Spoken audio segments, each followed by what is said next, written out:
So the Canadian Grand Prix was on yesterday, and admittedly it was not really a classic. It was a decent enough race, but not that much action outside of the crash between the two McLarens, of course. The main talking point being the clash between Oscar Piastri and Lando Norris while they were fighting for fourth position. Of course, realistically looking at the championship, these are by far the two leading candidates to win the Drivers' World title. However, Lando Norris has suffered a severe dent to his title aspirations as he ended up not finishing this race because of the crash, while Oscar Piastri cruised home to a P4 finish, which normally would not be a good result for the Australian. But the fact that his teammate didn't score anything means that that gap in the championship between the two of them is almost a win now. I believe it's 22 points between Piastri and Lando Norris, and of course you can only pick up 25 points for a victory.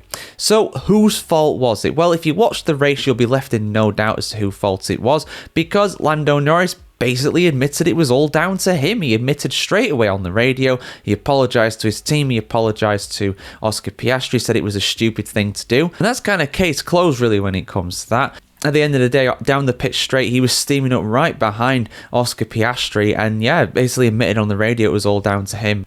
But as always, guys, I got some quotes here on the F1Chronicle.com just to add a little bit more meat onto the bones, as it were, when it comes to what happened during this race between the Papaya boys. So let's go through that now. Full article on the F1Chronicle.com as always. Lando Norris did not mince words when discussing his crash with teammate Oscar Piastri at the Canadian Grand Prix on Sunday. The British driver slammed into the back of Piastri's McLaren as they battled for fourth position in the race's closing stages, ultimately forcing Norris to retire due to the damage. "Sorry," Norris said on the radio after the incident. "All my bad, all my fault, stupid from me." In the post-race interviews, a visibly downcast Norris elaborated on his mistake, saying, "I should never have gone for it. It's my complete hindsight thing. I thought he was starting to drift a little bit to the right, so there was an opportunity to go to the left. Way too much risk, especially on my teammate. Happy nothing happened to him, and I paid the price for my mistake." Norris, who received a 5-second penalty for causing the collision, emphasised the importance of taking ownership of the error. By the way, the fact that he got a 5-second penalty is a bit ridiculous. He didn't finish the race, so I don't know what even the point there is in giving him one of those.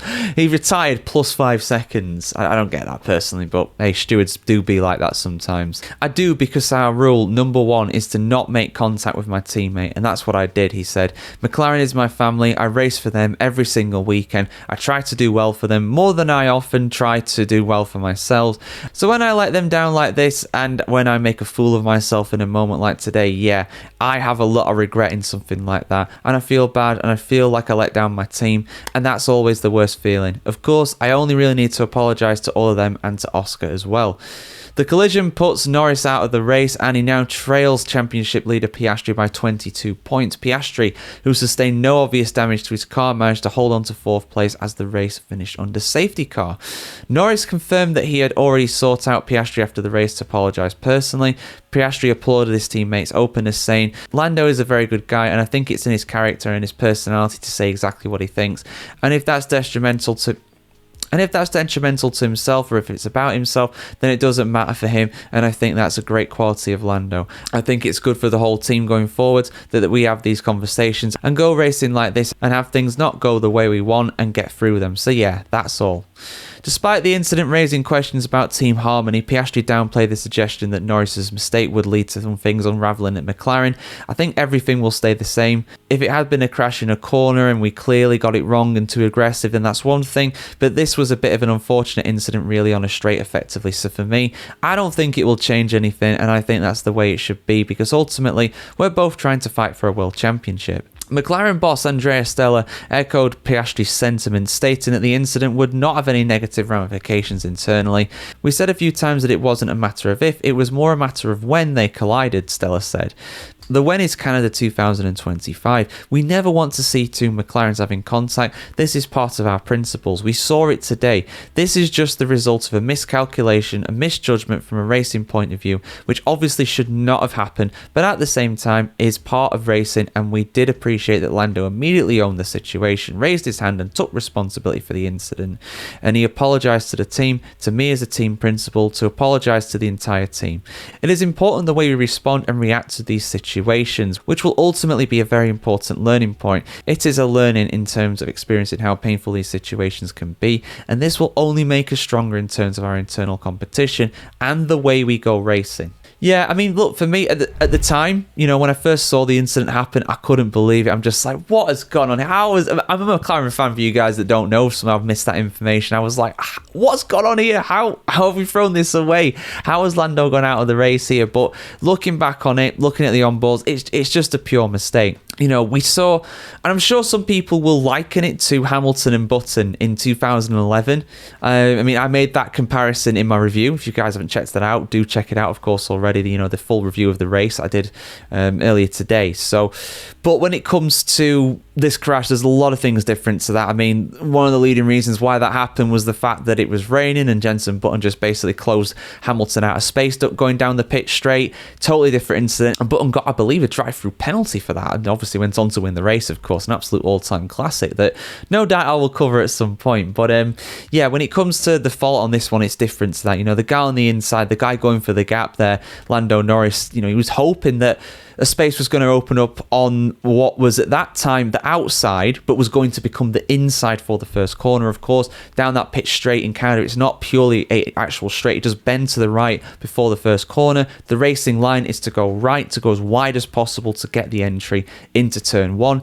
But Oscar Piastri chose to defend the inside, or at least chose not to veer right by that point, and he had every right to do so. Lando Norris thought that gap was going to open up, and he just steamed down the inside. Obviously, it didn't open up. It's a mistake from Lando. It is what it is. And I'm sure there might be some people, some Lando fans saying, well, aren't you supposed to leave a car's width at all times?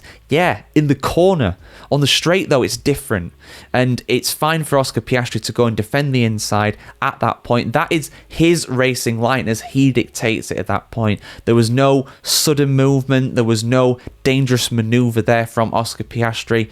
If he closed Lando out on the straight, you know, if Lando already had a bit of a wheel alongside, then we'll be talking about something different. We'd also be talking about an incident that would almost certainly have thrown Piastri out of the race, and Lando Norris probably would have finished in that regard. Maybe not, who knows? But, you know, it definitely does fall at the feet of Lando Norris, this, and he's admitted it, so that's kind of case closed, really, to be honest with you. But guys, get your thoughts in the comments below. Is this another sign of weakness from Lando Norris? Is this going to be a very crucial mistake in the championship battle? For me, it's probably going to be a big one. You know, 22 points. It's not insurmountable by any means. We've still got over half the season to go. This is only round 10, I believe, of 24. So we're not even halfway through yet. But these are the kind of things that can happen and very much swing the advantage to you competitors.